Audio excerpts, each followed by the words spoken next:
Before we dive in, if you're serious about growth, discipline, and becoming unbreakable, make sure you hit that subscribe button. Tap the like if this message hits home, and don't forget to smash the notification bell so you never miss the content that pushes you to level up. Now let's get into it. Most people avoid confrontation their whole lives and wonder why they never feel powerful. But the truth is, every confrontation is a test. A test of your discipline, your mindset, and your ability to stand your ground. Today, we're breaking down the mindset that separates warriors from the weak. And by the end of this video, you won't just understand confrontation, you'll know how to master it. Let's go. Most people shrink at the idea of conflict. They dodge it, sugarcoat it, pretend everything's fine when it's not. Conflict makes them uncomfortable, so they run from hard conversations, from accountability, from the mirror. But here's the unfiltered truth. If you can't look conflict in the eye and hold your ground, strength will never belong to you. Growth will always be out of reach. Because life doesn't cater to comfort. It demands courage. It puts walls in front of you and waits to see if you'll climb or quit. Every day you're confronted. By others, yes. But more often by your own limitations. By your own excuses. By that quiet voice whispering, "You're not enough."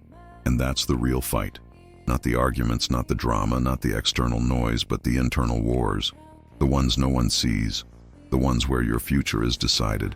Because if you flinch when things get hard, you forfeit who you could have become. Strength is forged through resistance. Mental, emotional, spiritual resistance. Every moment you shy away from the hard thing is a moment you train yourself to retreat. You can choose to engage with resistance and sharpen your edge, or let it dull you into someone who avoids pressure altogether. That choice is presented to you daily. Whether you take it or turn away determines the level you live at. That's not motivation. That's math. Avoid the heat and you stay soft. Embrace the heat and you get harder, sharper, better. Few understood this truth better than Miyamoto Musashi, not just as a swordsman but as a philosopher of human performance. He didn't just train to win duels. He trained to master himself. To be calm in the chaos, to think clearly when the pressure mounted. Musashi knew that facing conflict wasn't just about dominance. It was about discipline. That every battle, even the invisible ones, shaped the warrior you became. He saw confrontation not as a threat, but as the path. Why do so many people crumble in the face of confrontation? It's not because they're incapable. It's because they've been conditioned to equate peace with silence. From a young age, we're told to keep things smooth, not to rock the boat. We're taught that harmony means obedience, that discomfort is dangerous. So people grow up swallowing their voice, shrinking their presence, and slowly forgetting what it feels like to stand tall. They don't lack strength. They've just been trained to suppress it. Reflect on it honestly. How many moments have passed where you felt the urge to defend yourself but bit your tongue instead? How many times have you watched your standards get violated while you told yourself it wasn't worth the trouble?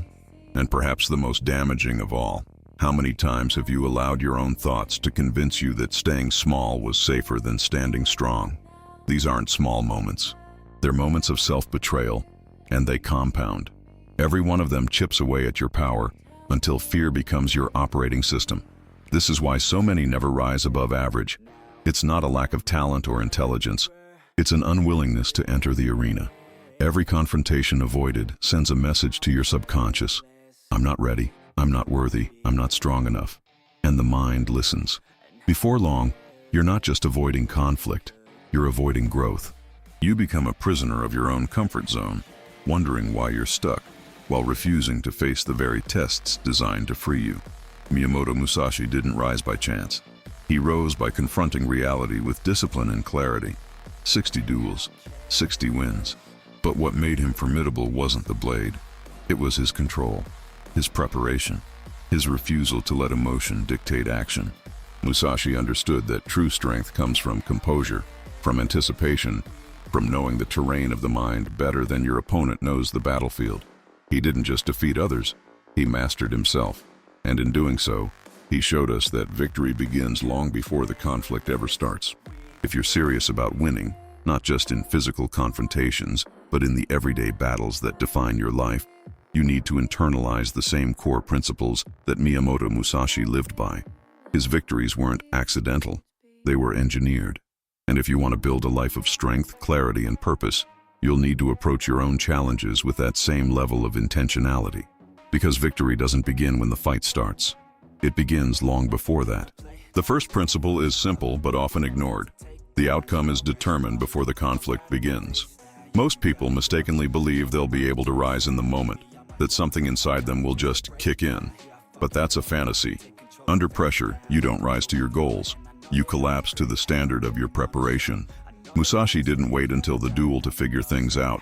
He was surgical in his training. He rehearsed every movement. He analyzed patterns. He anticipated. So when he stepped into battle, there was no hesitation, only execution. The same truth applies to your own life. Whether it's a difficult conversation, a high-stakes decision, or a personal turning point, if you wait until you're in the moment to prepare, you're already too late. Mental clarity must be built before chaos shows up. Emotional control must be sharpened before pressure hits. If your mind isn't trained to operate under stress, stress will control your mind. Preparation isn't just a strategy, it's your shield. You must build yourself in the shadows if you ever want to hold your ground in the spotlight. The second principle is adaptability. Predictability is weakness.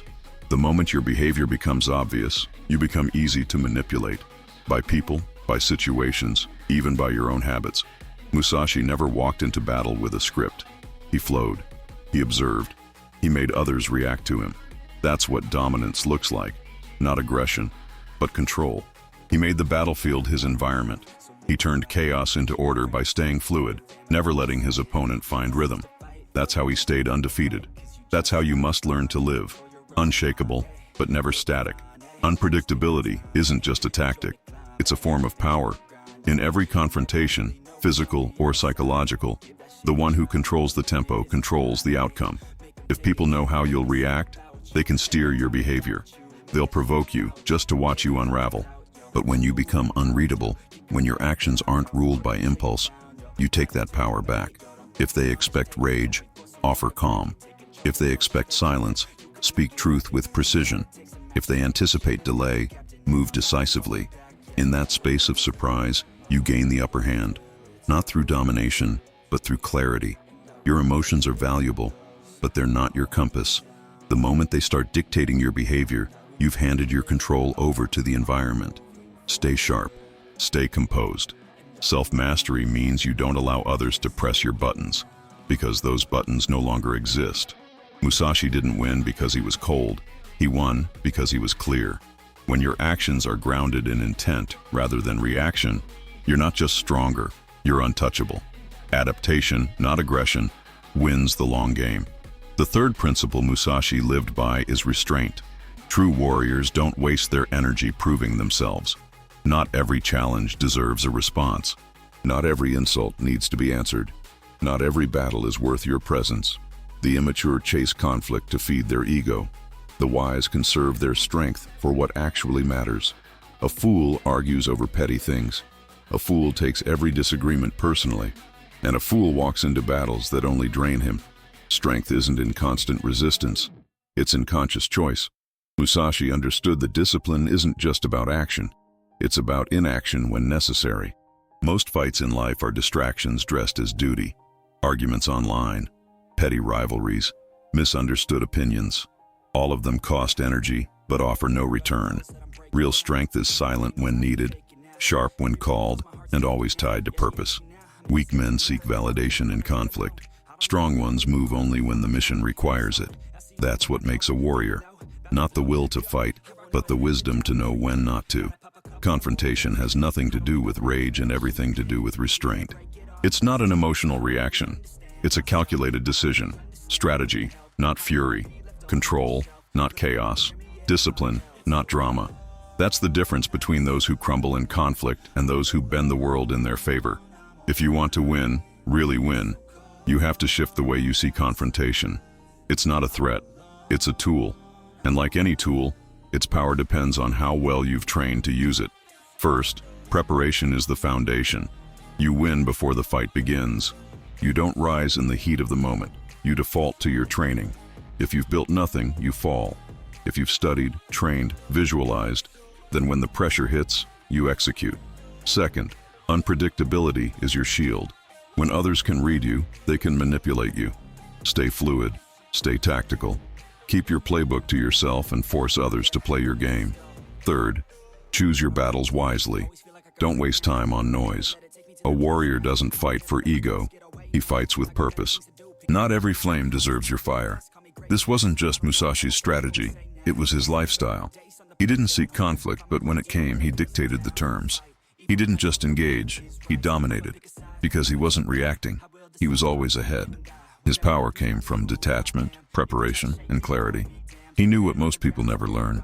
The most dangerous man in the room is never the loudest. It's the one who's already made his decision before you even realize there was a decision to make. So how do you step into that level of strength? You start by reclaiming your voice. No more shrinking. No more silence when you know you should speak. Weakness is a habit, but so is strength.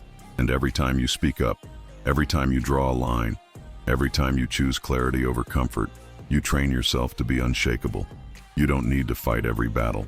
You just need to be the kind of person who can, when it matters. That's the art of confrontation. That's the path to power. If something bothers you, speak up. Not later, not when it's convenient. Now. Silence might feel like peace in the moment, but over time it becomes poison. When you let someone cross your boundaries once without consequence, you teach them that your limits are negotiable. And here's the truth. A boundary that isn't enforced isn't a boundary. It's a wish. And wishes don't protect you. Standards do. The world doesn't give you respect for free. It gives it to those who demand it, not with force, but with conviction. If you don't defend your space, others will claim it. If you don't stand tall, others will lean on you until you collapse. Stop apologizing for your presence. You weren't born to be invisible. You have a voice. Use it. You have weight. Own it. If your truth offends someone, that's not your burden to carry. Let discomfort do its job. Growth lives on the other side of it. Don't confuse self-respect with aggression. You don't need to shout to be heard. You don't need to threaten to be strong. True confidence isn't loud. It's solid. It's the quiet clarity that says, I don't need to prove myself to anyone, but I will never let myself be diminished. That's what power looks like. Not a storm, but the silence before it, calm and unmoved. Musashi understood this. He didn't posture. He didn't perform. His energy spoke for him. His discipline was his edge. You must build that same presence. When you enter a room, do it like you're supposed to be there, not with arrogance, but with unshakable certainty. Your existence is not an accident. You don't need anyone's permission to take up space. Look people in the eye. Most can't do it, and when you can, you set the tone, not with intimidation, but with presence. You don't dominate with noise. You influence with focus. That's how real respect is earned, by becoming someone who doesn't flinch. Speak with intention. Let every word carry weight. Don't rush to fill the silence. Let the silence serve you. Power doesn't shout. It speaks clearly, calmly, and only when it has something worth saying. The strongest voices in any room aren't always the loudest. They're the most deliberate. If you mumble, the world will ignore you. If you speak with conviction, it listens. Learn to own your words the way a swordsman owns his blade, never drawn without purpose. Watch your movements. Fidgeting isn't just nervous energy. It's a signal to the world that you're uncertain, and the world responds to your signals. Stillness, on the other hand, speaks volumes. A man who can stand still in chaos is a man who's already won half the battle. Stillness isn't passivity, it's presence. It's control. It's a message that says, nothing outside of me can move what's steady within. If you want people to respect you, become someone who doesn't flinch. Pick your battles with care. Life will offer you thousands of chances to waste your energy. Not every challenge is a test of strength. Some are traps. Not every insult is worth your dignity. The moment you react to every petty jab, you lose control. And that's exactly what some people want. They thrive on reaction because they have no substance. They bait you because they have nothing else. Don't give them your energy. Don't play in the mud just because someone throws dirt your way. Miyamoto Musashi lived by this code. He didn't fight for ego. He fought for purpose. He understood what most still don't, that walking away takes more strength than throwing the first punch. But when the moment did matter, when the cause was clear, he never hesitated. He stood firm, fully present and fully prepared. That's real power, knowing when to stay still, when to speak up, and when to strike without mercy. not ruled by fear, not swayed by noise, directed by principle. This isn't just about learning how to handle conflict. It's about how you carry yourself through life. Confrontation isn't limited to arguments or tension. It shows up in every moment where you have to choose between shrinking and standing tall. Every conversation, every opportunity, every time someone tests your limits, that's a battlefield. And how you respond in those moments defines the trajectory of your life. First, draw the line. Stop giving people the benefit of the doubt when they cross your boundaries. That's not kindness. It's self-betrayal. If you don't protect your space, no one else will. Second, build presence. You don't need to fake confidence when you've trained it into your posture, your tone, your silence. Own your energy. Enter a room like someone who belongs, not to impress, but because you've earned it. Third, be selective with your battles. Don't waste your fire proving yourself to people who'll never understand your value. But when something matters, truly matters, show up with everything you've got. That's where true power comes from. Not from intimidation, not from dominance, but from the quiet certainty that you control yourself in every situation. Because every confrontation isn't really about the other person. It's about your own weakness, your own hesitation, your own fear. And the moment you stop backing down from that inner war, you start winning everything. You stop bending. You stop apologizing for your voice, your space, your goals. You become solid. So this is your moment. Not next week. Not when things are easier. Now. Because life doesn't wait. The opportunities you want, they won't wait. The man you're meant to become, he's on the other side of every excuse you've been making. You either take control now, or you stay a prisoner to weakness. That's the choice. And once you make it, don't look back. Don't explain. Don't seek approval. Just move forward, with clarity, with fire, and with discipline. That's how you become unbreakable.